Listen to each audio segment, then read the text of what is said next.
CJPയുടെ പ്രവർത്തകർ തന്നെ ഇരു കൈയും പിടിച്ചുകൊണ്ട് അവിടെ ബാരിക്കേഡ് സൃഷ്ടിക്കുകയാണ്, അവിടെ ആളുകളെ നിയന്ത്രിക്കുകയാണ്. അത്രമേൽ വലിയ ഒരു ജനകീയ സമരമായി ഇത് മാറുകയാണ്. അവിടെ എത്തുന്ന ആളുകളെല്ലാം പരസ്പരം അങ്ങോട്ടും ഇങ്ങോട്ടും അവർ സഹായിക്കുന്നു, അവർ ഭക്ഷണം കൊടുക്കുന്നു, അവർ വെള്ളം വിതരണം ചെയ്യുന്നു. അങ്ങനെ രാജ്യം ഇന്നുവരെ കണ്ടിട്ടുള്ളതിലേക്കും വെച്ച് ഏറ്റവും വലിയൊരു സമരമായി സമരം രൂപാന്തരപ്പെടുന്നത് മുന്നിൽ തന്നെ നമ്മൾ ഓരോരുത്തരും കണ്ടുകൊണ്ടിരിക്കുന്നു. CJPയുടെ പാർലമെന്റ് മാർച്ചിലെ പോലീസ് അതിക്രമം നമ്മൾ മറന്നിട്ടില്ല. കഴിഞ്ഞ ദിവസം സംഭവിച്ചത്, അതിനെതിരായിട്ടൊരു ഹർജി സുപ്രീം കോടതി ഇന്ന് അടിയന്തരമായി പരിഗണിക്കില്ല. ഹർജി ഉടൻ തന്നെ പരിഗണിക്കാൻ സുപ്രീം കോടതി വിസമ്മതിച്ചു.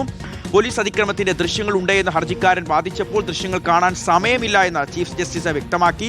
ശ്യാം ദേവരാജ് വിവരങ്ങൾ നൽകാൻ ചേരുന്നു. ശ്യാമ, കാഴ്ചകൾ നമ്മുടെ മനസ്സിലുണ്ട്.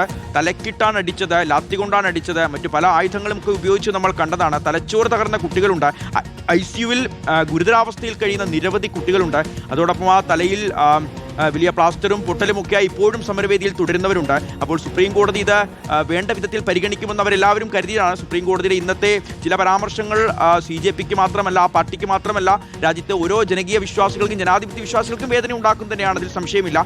എന്താണ് ഇന്ന് കോടതിയിൽ സംഭവിച്ചത് ശ്യാം? CJPയുടെ പാർലമെന്റ് മാർച്ചിലാണ് ഇന്നലെ പാർലമെന്റ് മാർച്ചിന് നേരെയാണ് കഴിഞ്ഞ ദിവസം പോലീസിന്റെ വലിയ അതിക്രമം ഉണ്ടായത്. ദില്ലി പോലീസാണ് ഈ രീതിയിൽ യുവാക്കളെ, വിദ്യാർത്ഥികളെ ക്രൂരമായ രീതിയിൽ തല്ലിച്ചതച്ചത്. അതിന്റെ ദൃശ്യങ്ങൾ കാണുമ്പോൾ തന്നെ നമുക്ക് അതിന്റെ ഭീകരത മനസ്സിലാവുകയും ചെയ്യും. ഈ പോലീസ് നടപടി ചോദ്യം ചെയ്താണ് ഒരു അഭിഭാഷകൻ സുപ്രീം കോടതിയെ സമീപിച്ചത്. ഈ ഹർജി അടിയന്തരമായി പരിഗണിക്കണമെന്നായിരുന്നു ഇന്ന് അഭിഭാഷകൻ സുപ്രീം കോടതിയിൽ ആവശ്യപ്പെട്ടത്. പക്ഷേ ഈ ഹർജി അടിയന്തരമായി പരിഗണിക്കാൻ സുപ്രീം കോടതി വിസമ്മതിക്കുകയായിരുന്നു. ചീഫ് ജസ്റ്റിസ് അധ്യക്ഷനായ ബെഞ്ചിന് മുന്നിലാണ് ഹർജിക്കാരൻ ആവശ്യം ഉന്നയിച്ചത്. പോലീസ് അതിക്രമത്തിന്റെ ക്രൂരമായ പോലീസ് അതിക്രമത്തിന്റെ ദൃശ്യങ്ങളടക്കമുണ്ട് എന്ന കാര്യം ഹർജിക്കാരൻ കോടതിയെ അറിയിക്കുകയും ചെയ്തു.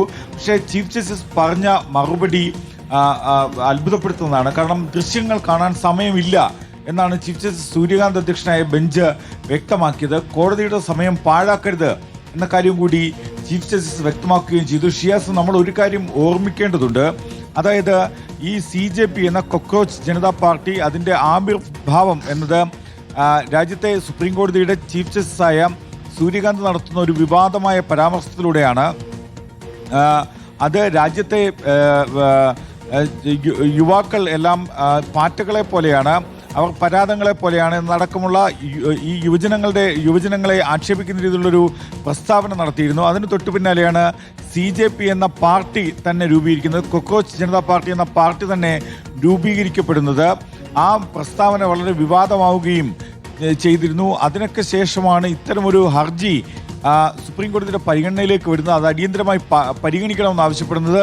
പക്ഷെ അതിനെതിരെ സുപ്രീം കോടതി മുഖം തിരിക്കുന്നത്, പോലീസ് അതിക്രമത്തിന്റെ ദൃശ്യങ്ങൾ കാണാൻ സമയമില്ല എന്ന് ചീഫ് ജസ്റ്റിസ് വ്യക്തമാക്കുന്നത്, കോടതിയുടെ സമയം പാഴാക്കരുതെന്ന് മുന്നറിയിപ്പ് നൽകുന്നത്.